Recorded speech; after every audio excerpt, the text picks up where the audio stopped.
Hello everyone, হঠাৎ করে চলে আসলাম এক দিদির বাড়িতে। কলকাতা থেকে দাদাভাইরা দিদিভাইরা আসলো বলে তো আমরা আজ দিদির বাড়িতে আসলাম। তো চলো দিদির বাড়িতে কি কি হয় তোমাদের সাথে সবটাই দেখাবো। দিদির বাড়িতে গিয়ে কিছুক্ষণ গল্প করার পর দিদি তো তখন এলাহি আয়োজন করে নিল আমাদের জন্য সন্ধে টিফিনটা। তো তোমরা দেখতেই পারছো কি কি না ছিল। তো দিদি একা হাতে প্রত্যেকটা জিনিসই রেডি করলো আমরা যাব বলে দিদির বাড়িতে প্রথমবার। আর তার মধ্যে ছিল আমাদের কলকাতার দাদাভাই এবং দিদিভাইরাও। তো সব কিছু খাওয়া দাওয়ার পর দিদি একটা চা করে দিল। আমি যদিও চা একটা ঠিক করে খাই না, কিন্তু চাটা খুব টেস্ট ছিল। বাড়ির বড়রা কেউ যায়নি ঠিকই, কিন্তু ছোটরা সবাই গিয়েছিলাম, যেমন দিদিভাইরা, ভাগ্নেরা, দাদাভাইরা সবাই মিলে আমরা এই দিদির বাড়িতে গিয়েছিলাম। বেশ সন্ধেটা অনেকটাই মজা করলাম। সে যাই হোক, দিদির বাড়িতে হই হট্টগোল করে তখন আমরা বেরিয়ে পড়লাম। তো বেরিয়ে দেখলাম দিদির বাগানে অনেক সুন্দর সুন্দর ফুলও ফুটে আছে। তো দাদাভাইও এই ফুলগুলো ফটো তুলছিল, ভিডিও করছিল।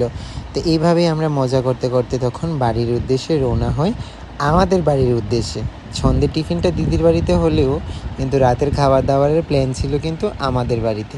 তো চলো তোমাদেরকেও আমাদের বাড়ির পার্টটাও এই ভিডিওতেই দেখাবো। বলো তো এই ব্রিজটা কোনখানে? বাড়িতে চলে আসলাম দিদির বাড়ি থেকে।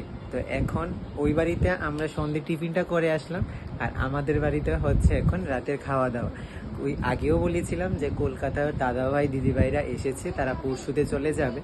তো তাই আমাদের বাড়িতে একটা ছোট্ট একটা অনুষ্ঠান আছে। তো চলো তারা আসলে তোমাদেরকে আবারও দেখাবো।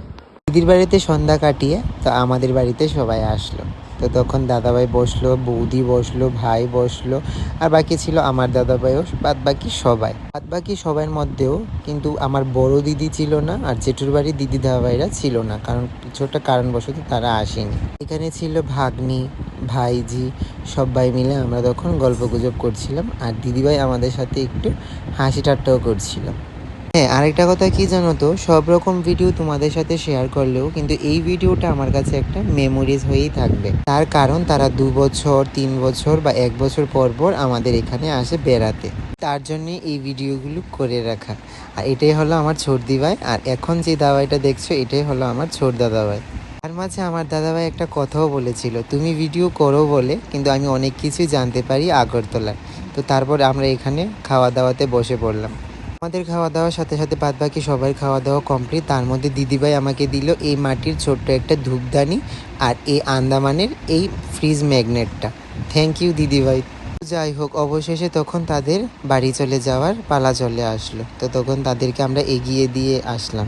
আবারও অপেক্ষায় থাকবো কিছু বছর বা 1 বছর পর তাদের জন্য, তারা আসবে বলে। তো ভিডিওটা কেমন লাগলো জানিয়ে আমাকে কমেন্টে। হ্যাঁ, আমি আবারও গর্বের সাথে বলছি, আমার দাস ফ্যামিলি হ্যাপি ফ্যামিলি। তো তোমাদের কেমন লাগে আমার ফ্যামিলিটা জানি।